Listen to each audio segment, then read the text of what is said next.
Tapi dia tengah jogging.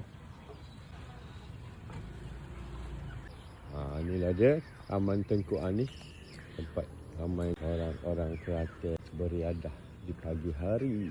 Ada yang beriswap, ada yang jogging. Taman Tengku Anis terletak di Pengkalan Cepak. Taman dia lawa juga, ada banyak burung-burung singgah. Itu abang saya tengah meneruskan brisk walknya. Setiap pagi dia akan buat 10 km. Dari berat 90 lebih, sekarang sudah 63. Go, go, go, go. Okay, hari ni kita jogging di ni the starting point di Taman Tengku Anis, Pangkalan Cepak. Memang best. Selain daripada track jogging, dia ada juga ni Taman Rusa.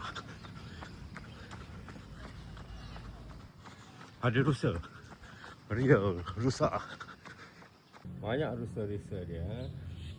Sekejap lagi kita pergi tengok rusa di Taman Rusa di Taman Tengku Anis. Assalamualaikum.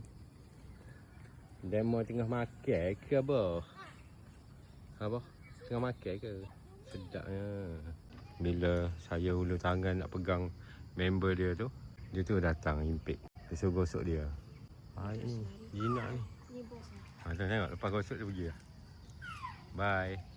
Assalamualaikum. Okey, habis dah 10 km sejam. Habis dah?